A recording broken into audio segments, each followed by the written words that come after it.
Evening, welcome.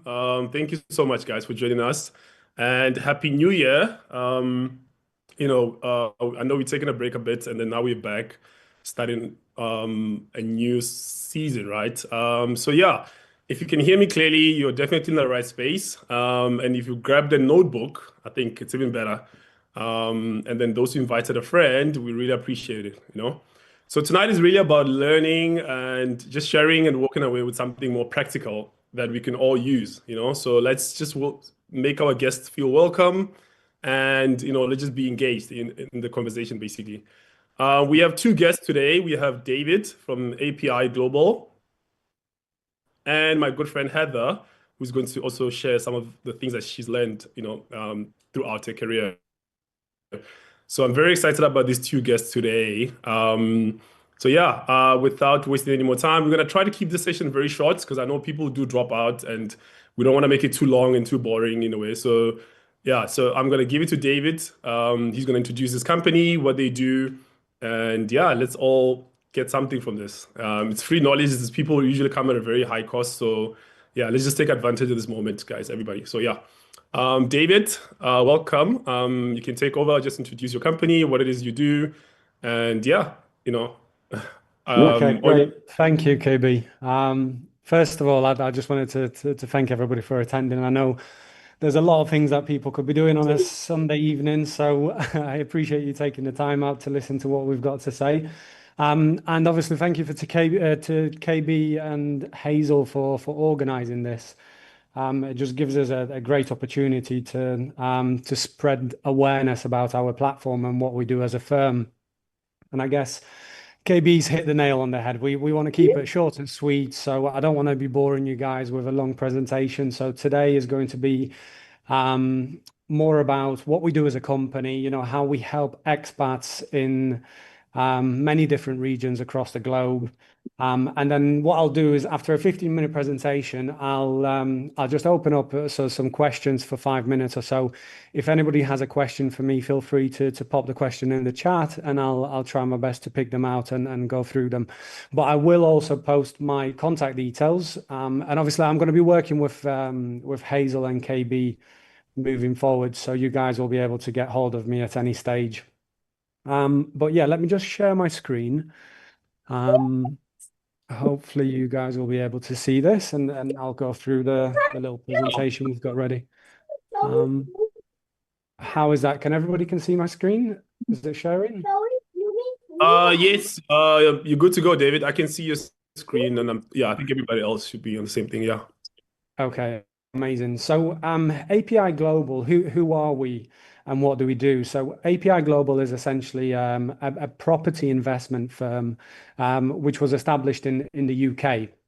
And we specialize in bringing different investment opportunities to the table for expats across the globe. So anyone who potentially would be interested in, wealth creation or building a wealth portfolio over a longer period of time and knows full well that property is probably one of the best ways to do it, would more than likely benefit from speaking to API. So API was established by this gentleman here, Michael Layton, in 2013. So we've been going for quite some time. From a single office in Dubai to 16 offices globally. The expansion has been absolutely incredible. The company is growing at an immense pace. And as you can see at the top here, we've done 1.75 billion in property sales over the last 13 years. Now, the reason why I always mention that is because it's absolutely huge. If you actually compare API Global to some of the other competitors who deal in a similar market, with the volume that we actually do, the amount of clients we handle, the amount of developers we work with is completely uncomparable. Now, as I mentioned, obviously 16 offices globally. So we've got a number of different offices across the globe. The HQ is actually in the UK. We've got our second base in Dubai. But as you can see here on the map, there's many different locations. Myself, I'm based in Thailand. We've got Harare, Sao Paulo, and so on and so forth. So Well, all these locations basically give you access to either an office or an agent on the ground, which it sort of gives you a lot of peace of mind because you know that you know full well you can get hold of an advisor pretty much anywhere you live in the world. And then API Global, basically, this is simply talking about the actual umbrella of who we are and who we work with in partnerships at API Global. So essentially, one of the main reasons why the company is so attractive to work with is because we deliver what we call an to Z service for every single client. So we almost sort of take the client by the hand and we hold their hand through the entire process from, the investment proposal, property purchase to arranging lending to then renting out and letting the property on the client's behalf and managing the property and so on and so forth. So a couple of companies that we partnered up with are Valorum Global, for example, who are our mortgage broker, which means that if you do choose to look at investment options with API, we can assist you with mortgages with really attractive offers. And a lot of people actually don't realize that you can lend in certain markets even if you're a non-resident, which makes property investment a lot more attractive from an investor's perspective. We then have Redstone who manage properties on our behalf. So letting agents that basically go out there, fill the properties for our clients and maintain them moving forward. So as you can see, going back to the A to Z service, at API Global, we essentially want to make sure that we provide every solution to every single problem that could pop up along the way. So we do the market research for you. We do the sourcing of the projects. So for example, we don't just cater for the rich, we cater for the working class as well. Some of our developments are on the lower end of the scale in terms of pricing. So we basically go out there and source projects to cater for every single individual, for all types of clients. Investment advice. So this is where we actually sit down with clients on a one-on-one basis. And we basically just ask the question, what is it that you are looking for as an individual? What sort of ticks your boxes? And we can give you investment advice based around you as an individual.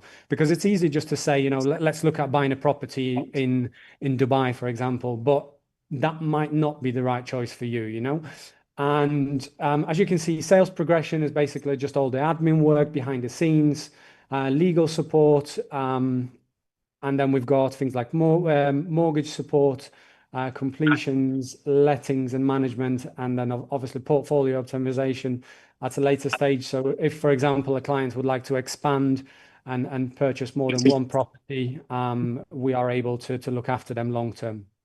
And then that brings me nicely onto the markets that we cover. So where do we offer our investment options? Where do we have properties available? So our global, sort of the main global market is the UK as it stands off right now, purely because it's one of the strongest property markets in the world. And UK offers an extremely steady growth on the actual asset as well as rental yields. So, when you compare it to your standard approach with stocks and shares and bonds and so on, and pension plans, you are very much market dependent. So, for example, if it comes to year 15 or, you turn 55, you're looking at retiring and the market crashes, essentially you could incur a slight loss. With property, it's a slightly different approach because you've got an asset which essentially grows in value over a long period of time. And historically speaking, property market crashes haven't been anywhere near the same as stock market crashes. So you sort of get the best of both worlds. And UK is basically one of the best jurisdictions to offer both of these. So asset appreciation and great rental yields, with a lot of demand. So we've got a lot of new students moving to the UK. A lot of new professionals are moving to cities like Manchester, Birmingham, and London. So it just opens up a world of opportunity for you as an investor who basically just wants to purchase a property, hand it over to the likes of Redstone, get them to manage it for you, and simply you just sit back and receive a monthly income. The second market we look at is Bali in Indonesia, which is more of a short-term rental market. It gives you an opportunity to either look at a holiday home or a villa or an asset that you can use for short-term rentals. Because as we know, Bali is growing currently at an incredible pace. The economy is expanding, and rental yields in Bali are really, really attractive, up to 15% currently. So, and that was one of the main reasons why we looked at Bali, because of the opportunity that's there currently. And then the final market that we look at is United Arab Emirates, the likes of Dubai, Ras Al Khaimah, and Abu Dhabi. I've got a background in the Middle East. I lived in Abu Dhabi for 12 years, so this is close to my heart. Again, an incredible opportunity. It's a really, really hot market from an investor's perspective. I actually read a tweet from the Sheikh of Dubai, where basically he sort of mentioned that they are looking to hit $1 trillion in property sales in the United Arab Emirates by 2030. As of last year, they are currently on 900 billion. So the target that the government has set for the UAE has been completely blown out of the park. And then obviously you've got all the exciting stuff like, casinos opening in Ras Al Khaimah, Abu Dhabi, and Dubai, which will bring a lot more tourism to the Middle East. It's absolutely a great opportunity to take advantage of and look at.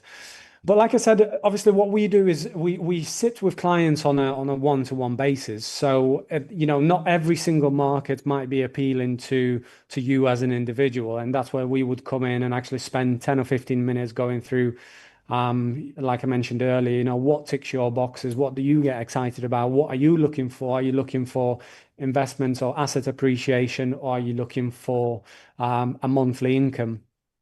And that's obviously where KB and Hazel can come into play and lays the communication between myself and anyone who could potentially be interested.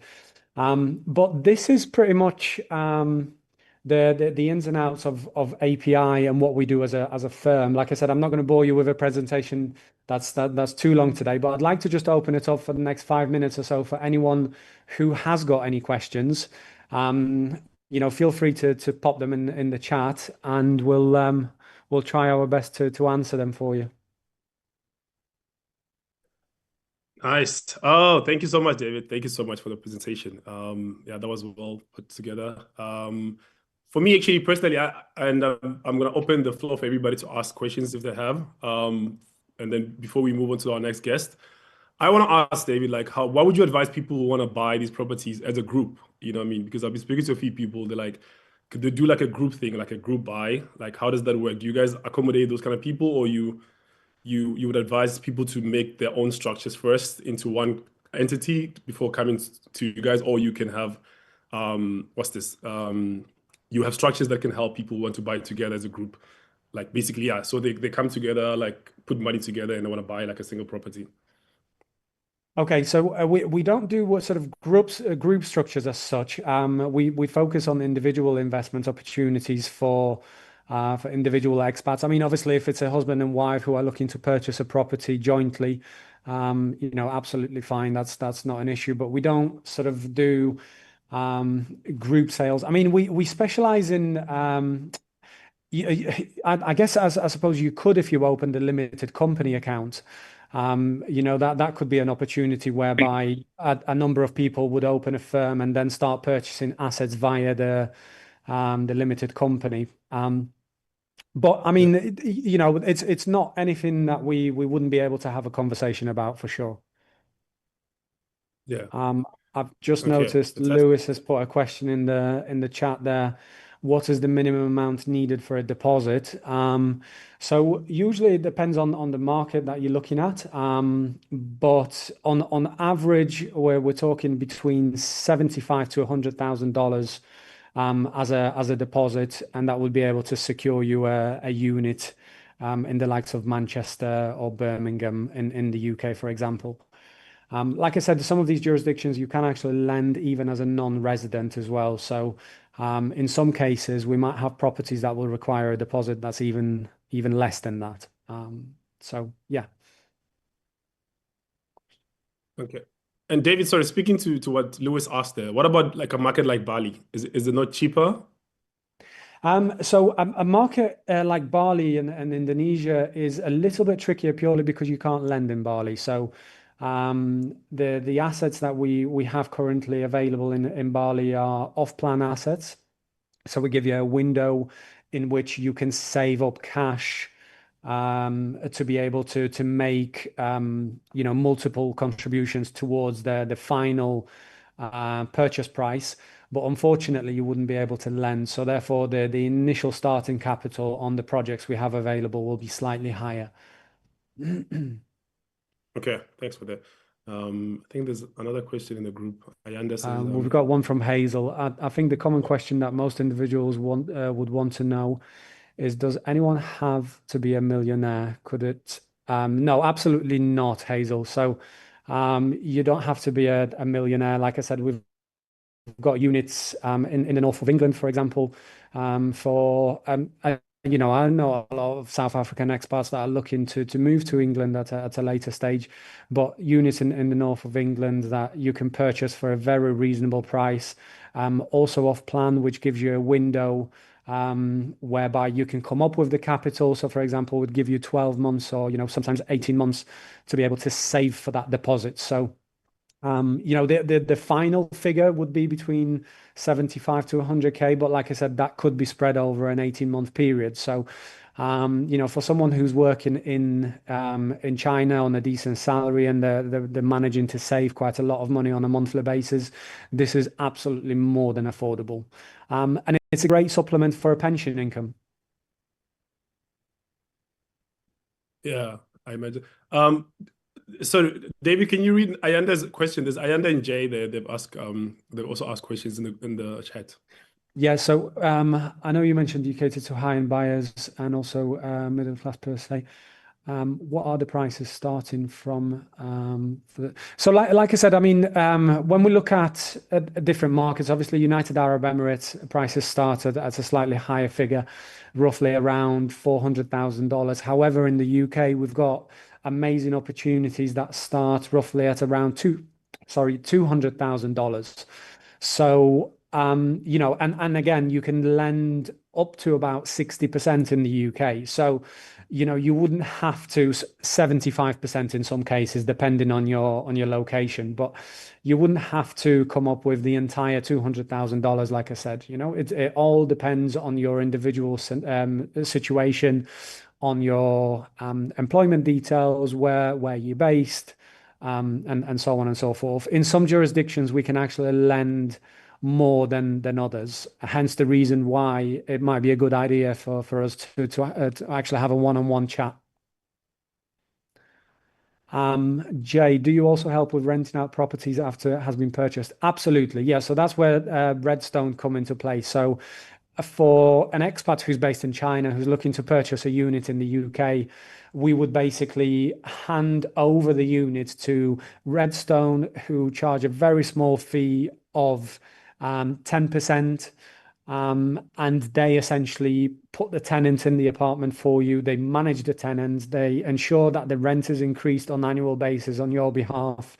If a boiler breaks down at 3 o'clock in the morning, you don't get the phone call. It's actually Redstone that manages all of that. So you've got absolutely nothing to worry about. You can literally sit back and enjoy the monthly income.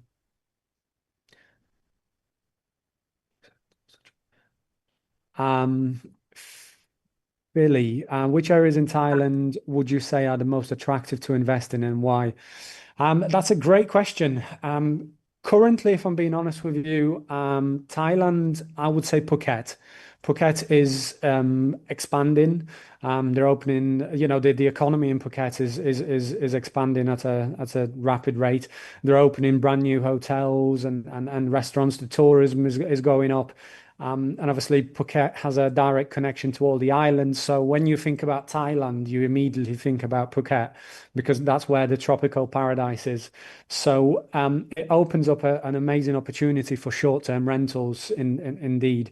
Um, One of the things, actually, and this is completely my fault, I apologize for that. On the presentation, we didn't include Thailand, but Thailand is actually a jurisdiction that we do have projects in. So, again, close to you in Asia, if Thailand is a place that you've been to before and you want a holiday home, we do also have projects available in Thailand.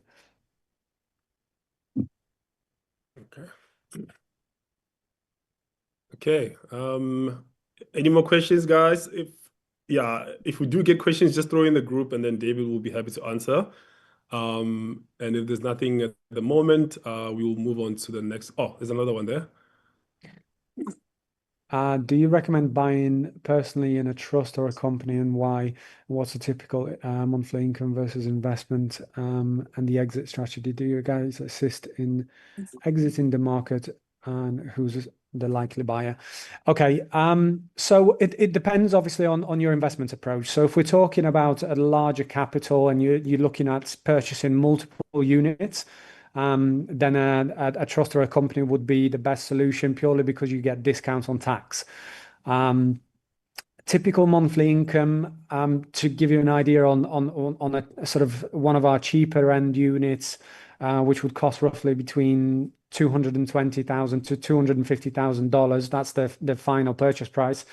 Your income would be roughly around $1,500 more or less per se. It's around £1,000 per month, which then would translate to $1,500. And absolutely, yeah, Redstone is not just there to maintain properties. We are there to help you sell properties on your behalf as well, so we can advertise those without any issues.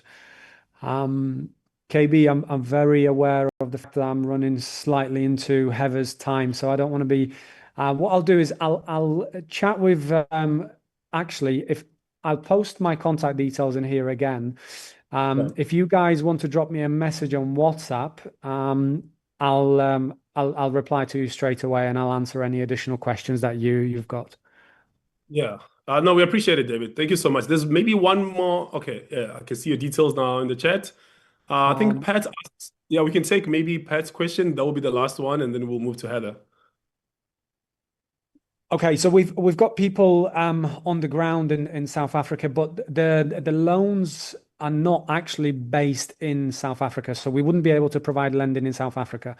We can provide lending in Dubai, United Arab Emirates, and the UK. So those are the two jurisdictions that we can help you with funding and lending. Okay. All right. That's about it. Thank you so much, David. Thank you. Thank you so much, man. Very informative. And everybody who has more Amazing. questions, will just contact you privately. Yeah.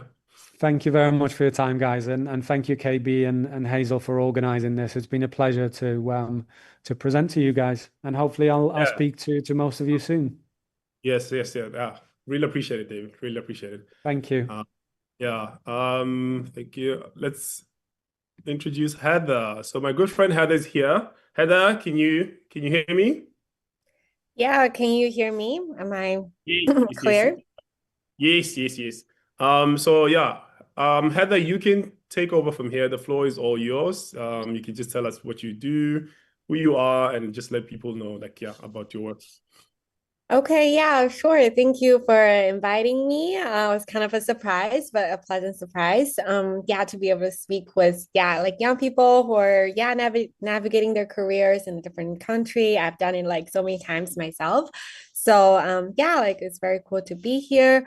And I will also just do like, yeah, a very short, introduction. I hope that. Oh, I think I'm having a challenge to share my screen. Just 1 second. Let me try.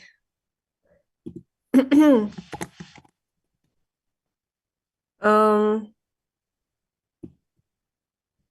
oh, so it looks like if I have to share my screen, I have to leave and join again, or would you like to help me share Uh, screen? sorry, I also had like some difficulties there. Heather, can you hear me now? Yeah, so should I quit and join again? Oh yeah, yeah, yeah. Let's do that. Yeah, you can quit and Okay. then come back again. Yeah.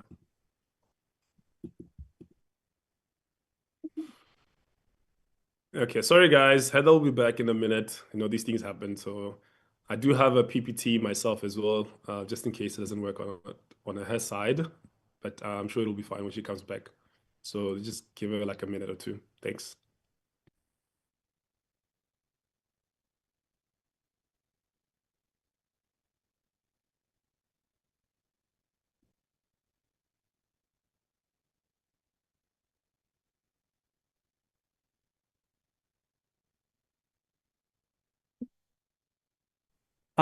Absolutely. Yeah, yeah, yeah.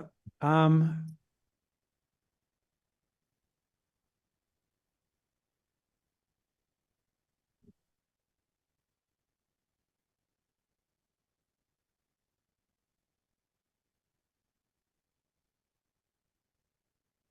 we don't, yeah, we don't have any projects in South Africa as of right now, unfortunately. There's nothing to say that that won't change in the future. We potentially could because we are speaking to developers on a regular basis. But as of right now, we specialize in the sort of developed markets that we have the most presence in, if you like. No problem. Okay, okay.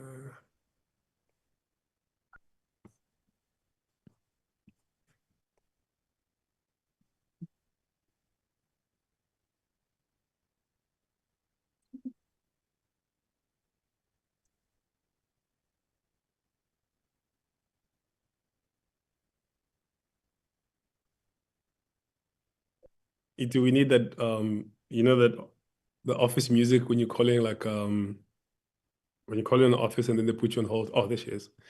Hi. Oh yeah, okay. Sorry for the tea break. It's okay. Okay. Okay. Yeah, so let me see. You can see my screen, right? Yes, yes, yes, we can, we can. Okay, great. So yeah, I just wanted to introduce myself. So I am Heather. I am based in Beijing. And yeah, just wanted to show a picture where I first collaborated with Karabo, and at an AI Africa event last year that we organized in Beijing. It was a great opportunity to showcase the startup ecosystem, African innovators in China, and also starting the dialogue of more cross-border collaboration. So so I have been focusing on building the China Africa startup ecosystem over the past 7 years. Very much involved in the tech communities and also helping SMEs, people with great ideas to lower their barrier of entry to help them to either establish in China or connect with resources back in the continent or globally. That's I guess where my passion is.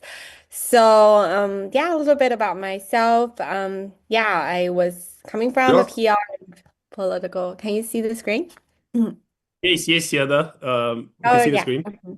Yeah, sure. So coming from a communications background and have lived in mostly East and West Africa, so I haven't made it to the Southern Africa, hopefully soon. So working with Chinese, international, and African companies. So mostly just trying to bridge the gap and to see how to, support more efficient collaborations. Helping Chinese companies do market research on the ground and also some operation stuff.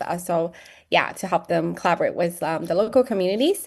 So yeah, where my passion started was actually from Beijing, because I think when I came back to Beijing and there was very active China Africa communities and seeing a lot of like people with great ideas, entrepreneurs, and China kind of provided the fertile like soil for those ideas to happen. And I was very inspired by that.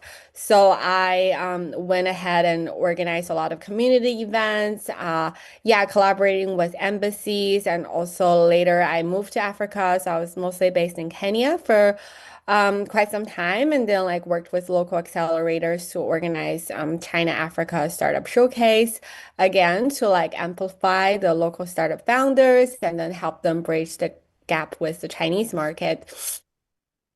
Yeah, these are some more examples. This is a pitch event that we did in Shanghai in 2019. Yeah, it was a community of startup support organizations, and also like highlighting different entrepreneurs working on ideas in China. Um, yeah, so so these are some more pictures and some more events that I organized. And then yeah, of course, we can connect on LinkedIn or WeChat channels. Feel free to scan the QR code.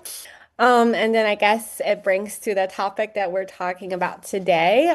When Karabal reached out to me about side hustles and extra income, like he kind of informed me that this is a community of South Africans in China. Yeah, mostly like maybe young professionals. So I'm not sure like how what kind of phase people are in their career. Are you like early or maybe at a later stage? So I guess that everyone is, very actively thinking about like what can I do besides my main job.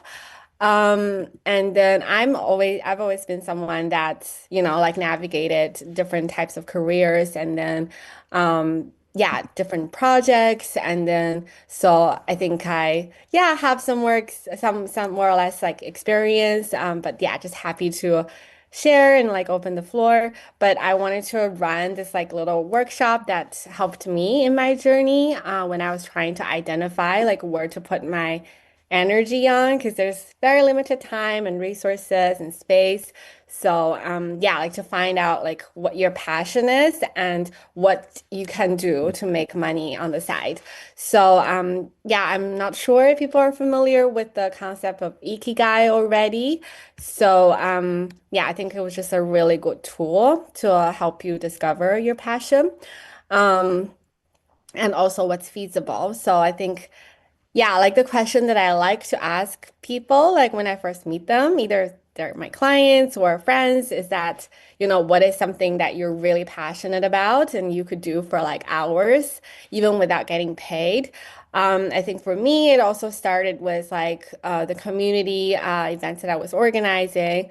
My main job back then was to organize events for like a tech media company. So I was already organizing a lot of conferences and smaller community events to share the stories of Chinese technology to a global audience. So it was really easy for me to then discover like, okay, I love bringing people together. I love creating learning experiences. So that's something that I was doing like on the side, even sometimes like doing it for free. I just really wanted to offer those experiences for people. And then later I started getting paid to do it, which is like a nice transition. So yeah, this is a question for everybody. And then maybe some people here are already familiar with the concept of Ikigai, and I thought it was very like interesting.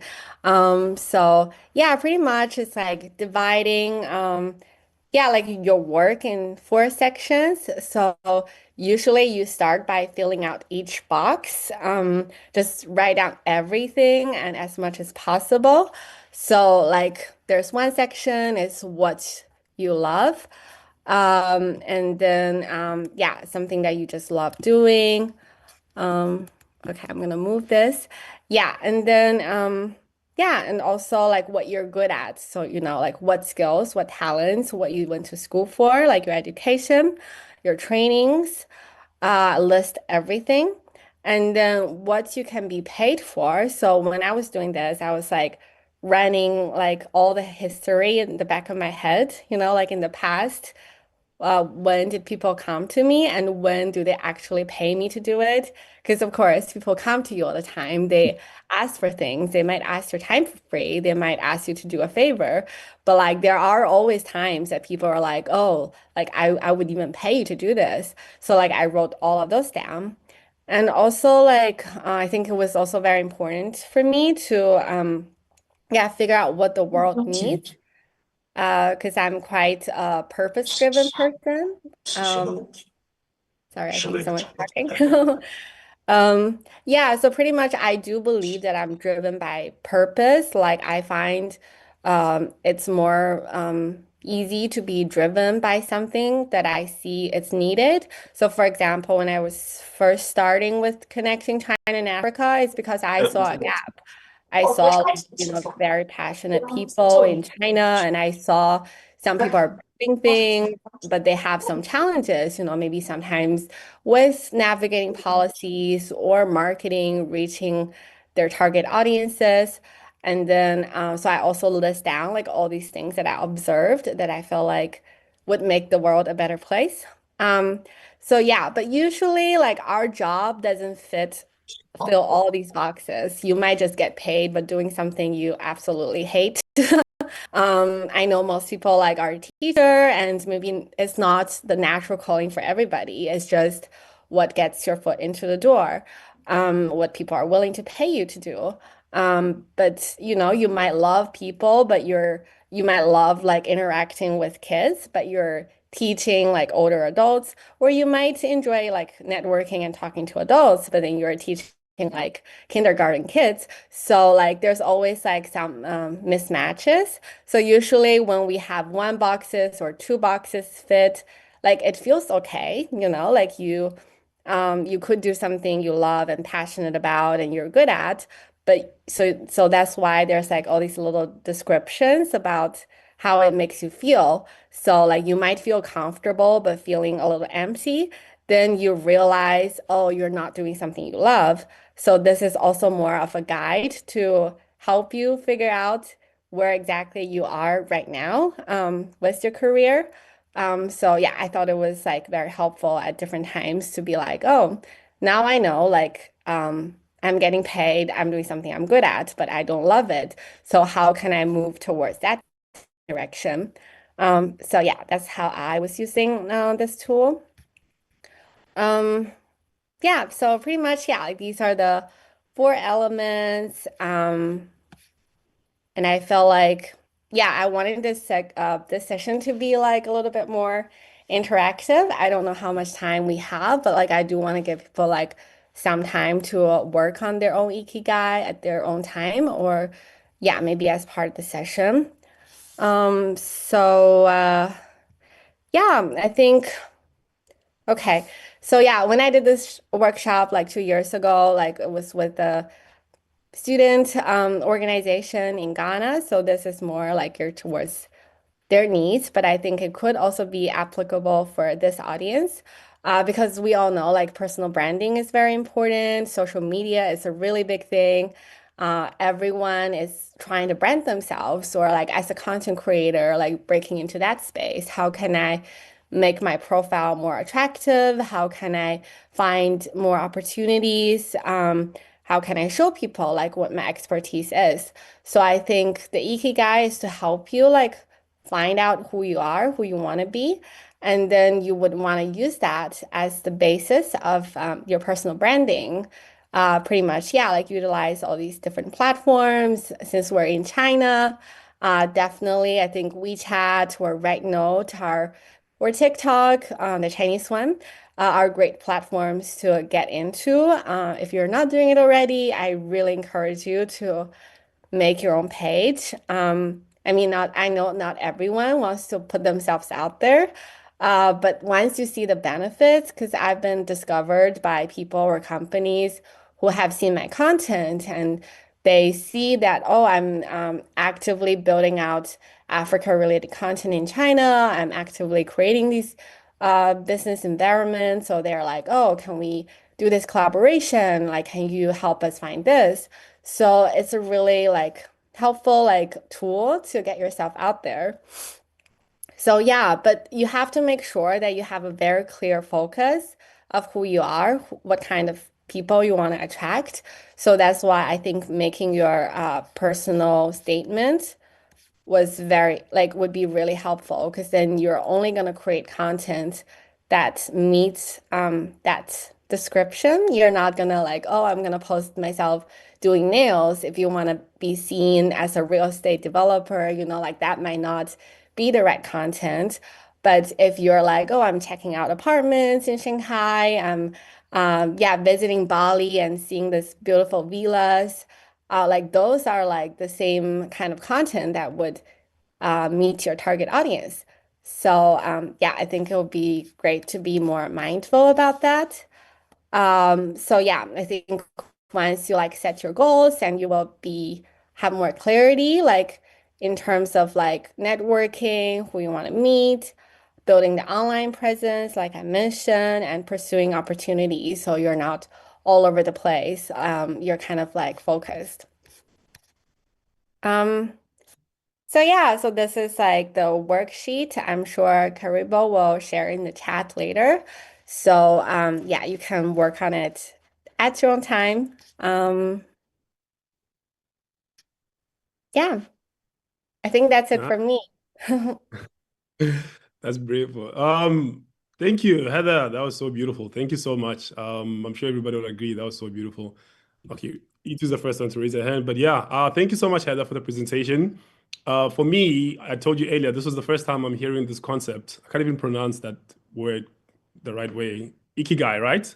Ikigai. Yeah, Ikigai. Yeah, it's pretty powerful, So I wanted to find out, like, um, does the side hustle need to tick all the four circles of Ikigai at the start, or it doesn't? Like, if you're starting out something, does it need to tick all these things, or you can just start with the side hustle first? Yeah, I think the purpose of Ikigai is more about like finding out who you are and who you want to be as like because we have like our work life, our personal life is like a whole being, right? So like, but most of us we want to live a fulfilling life. So like, but side hustles, it might if you're mostly just using it for extra income, you only need to get paid, then Yeah. it doesn't have to tick all the boxes. But of course, you would want to see like, oh, so maybe that's an area where you can separate all of these and like you're doing a job that you're good at. And you're getting paid for, but then you could have a hobby that you love and you could have a side hustle just because people need it. If you have like a counseling degree and people need that, and then it's like, okay, I'm just doing it because that's what people come to me for, and you're not looking for money. But if you're using a side hustle as like, I really just needed to build my bank Recording account and I stopped. needed to yeah to build my money, so you only have to search for the things that you get paid for, but you need to have Recording a in hobby on the progress. side, of course. Maybe like this is why you're running your community because that's what you love. You might not get paid for it. So yeah, I think it just depends on what your need is. Yeah. Nice. Thank you so much. Thanks for that. I think Itu was first, and then we'll go to Pili after that. Yeah, so Itu, go ahead. You can ask your question.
Oh, thank you so much for the question.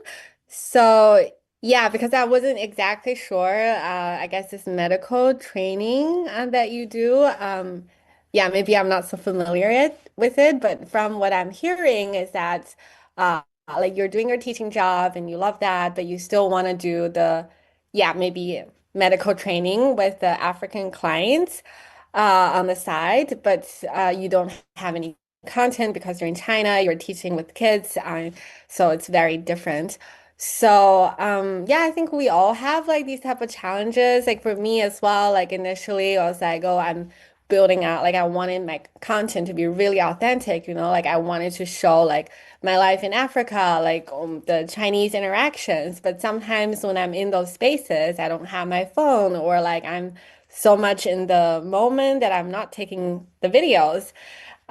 So yeah, I think for me it's like to realize that it's not like of course like people want to see you. They want to see you as a person. Like that touches on so many levels. But you can have other creative channels of building out that story. Like for example, you can share like your expertise with medical supplies or like facts and the market and like information and that people need to know and you're also doing research about because you are trying to learn about this new dynamic in this market. So you have a lot of information that you could share for free that are still targeting on the same audience. You can still use your channel on Instagram, LinkedIn, YouTube, like whatever that people receive back home. And then you can still add yourself, like your China part of you, like which is active, like you, like in the action of teaching and just find a creative way of bringing those two elements together without being, like doing the thing in action. So yeah, I think there's actually like once you think of it that way, like there's so many creative angles to create your content. And then the second thing, like about mentorship, yeah, I haven't done it in the past. I did for some time thought about organizing because I do manage a lot of talent communities, mostly for international talents. So we did consider organizing a mentorship program for people to match with someone who's more senior in their field. So maybe I can bring that back, or if my time allow, like I would always be happy to have like coffee chats or whatever. So we could figure that out. Yeah.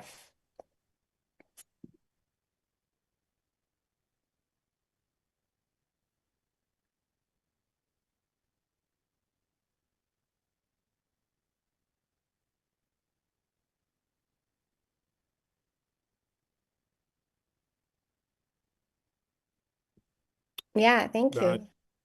Fantastic. Okay. Pili has a question, so we can take a question from Pili.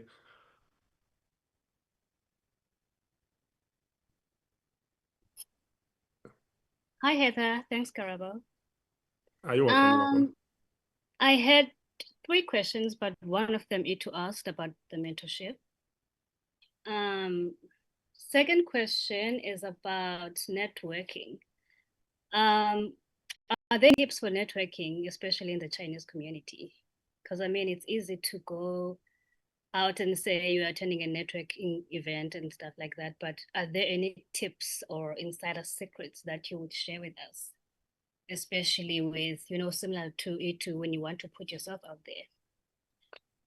Number 2, have there been any Africa-China projects, or let me say individuals or companies that successfully sourced funding from China to operate in their respective African countries?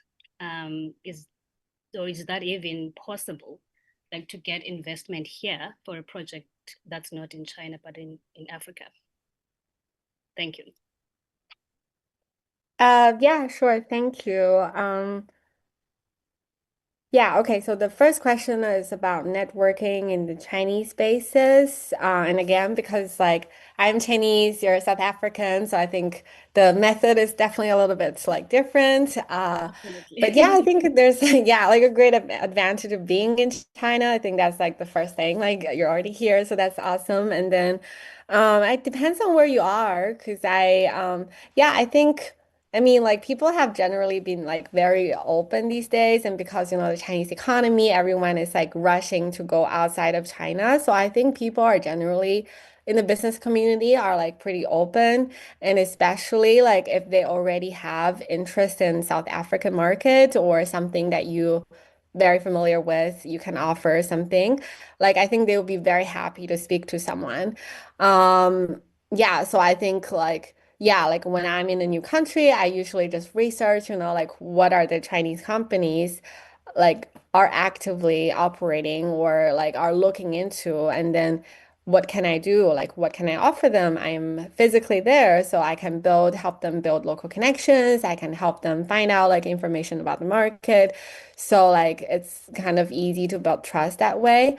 But and of course, like if you don't really know what you want to do and you're just trying to like meet regular Chinese people, and I mean sometimes it could happen in totally different spaces, like it might not be from a business angle, but then like you meet someone that ended up like being a great connection. And I think those are just like being open and then yeah, I think of course like every Chinese person love when someone speaks Chinese to them that's not from their own country. And I think yeah, learning Chinese would definitely help. And then like showing curiosity and then just be open because yeah, maybe some of these parents that you're like the kids you're teaching, like they could be having a business. But of course, you don't have to be like, oh, what are you doing? But it's just more like building a genuine connection, showing interest in what they do, like all the Chinese tea stuff, like having dinner, like inviting them for dinner if they're interested in like trying South African food, for example, or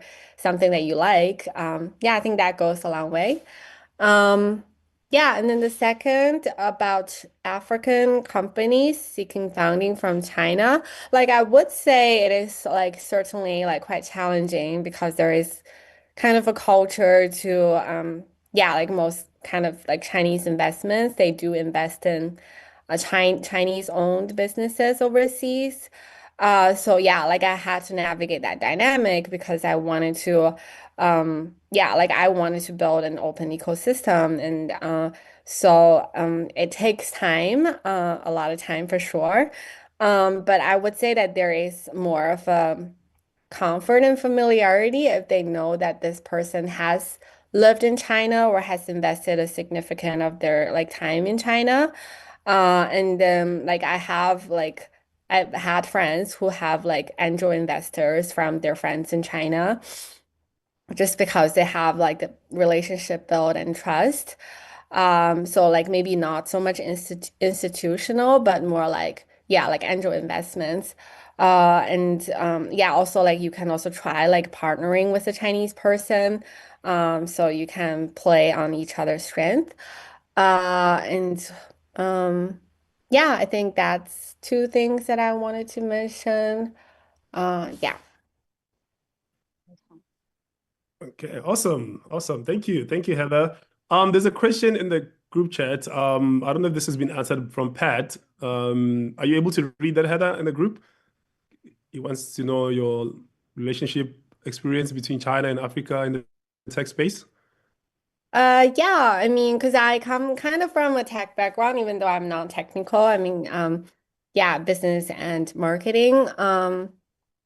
But yeah, so yeah, because most of the tech investments in Africa are kind of from like the Western perspective, like mostly VCs based on the West. So yeah, I did a lot of networking in the Chinese tech market. I was working for yeah, like a Chinese tech company in Africa. That's how I spent like yeah, like almost a year in Nigeria. So yeah, so I think for me it was always like yeah, like figure out like yeah, again like the same like what are they looking for and how can there be a collaboration. But yeah, like when I was working with a Chinese company, I was still more like looking for clients in Africa, like the telecoms or like banking sector. But they do have like they opened some programs for like training African entrepreneurs. So like those are some areas that I've helped. So in general, like I try to create space where people could form like personal connections. So like because the institutional is hard, but I think in personal connection you could still learn a lot from each other and like potentially like there could be resources shared like in a more like casual kind of setting.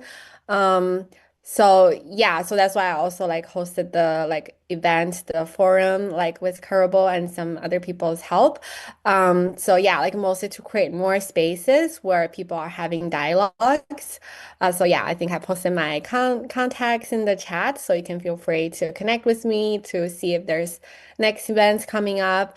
And I do also like I do collaborate with some Chinese government agencies. So if you are looking into registering your company, like to yeah, of course, follow the legal process so you can do your side hustles legally. You can also feel free to contact me. Because yeah, like there's some very attractive policies for people to set up, and I'm happy to like help. Yeah. Fantastic. Thank you. I think Pili has one more question. Pili, out of respect for time, maybe we'll take one more from you because I know David has something to announce in the group before we finish the meeting. So yeah, Pili, you go ahead and then like for other questions, just like reach out to Heather, personally, yeah? Oh, I don't have a question. I forgot to lower my hand. Sorry. Oh, yeah, sure. Okay, I got you. But yeah, I think that brings us to the end of our meeting. Thank you so much, Heather. That was so beautiful. Really appreciate you. Um, yeah, we really, really appreciate this information. People are texting me now privately, like, yo, this was so informative, and they will get hold of you privately, want to chat with you, know more about what your work, and how you can assist them, and they can, so yeah, it'll go a Oh, long thank way. you. Yeah. Really appreciate it. Okay. Before we leave, everyone, David has an announcement to make. He forgot to say earlier. So yeah, David, if you can hear me, just go ahead, please. Yeah. Yeah, sorry guys, I completely forgot to mention this. I'd like to just invite you to our webinar that we're hosting on the 27th of January, which is this coming Tuesday. It will be a webinar with the head of the UAE property. So Sam, who's the head, will go through uh, excuse me, the exact reasons why UAE is a great place to invest in.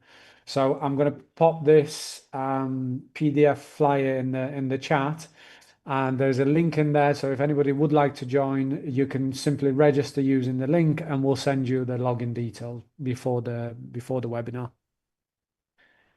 Okay. Sounds good, David. Thank you so much. And you can also send Thank it you, to me, guys. David. I'll just throw it in the group, in our group. Yeah, it's okay. Of course, I'll send it to you now. Thank you, KB. No worries, David. No worries. Yeah, I think that brings us to the end of our webinar. So we just wanted to keep it nice and short. So yeah, thank you so much, everyone. Thank you so much. I think we've learned a great deal today. And yeah, that's it from me. Have a good week, guys. Thank you for joining. Thank you for your time. And I think we can use that Ikigai thingy as homework, maybe. I'll just send in the group and then everybody can just take their time and just fill in what Heather mentioned there. So yeah, I think that will be very, very helpful for everybody. So yeah, from me and the team, peace. Thank you guys. Much love. Have a good week.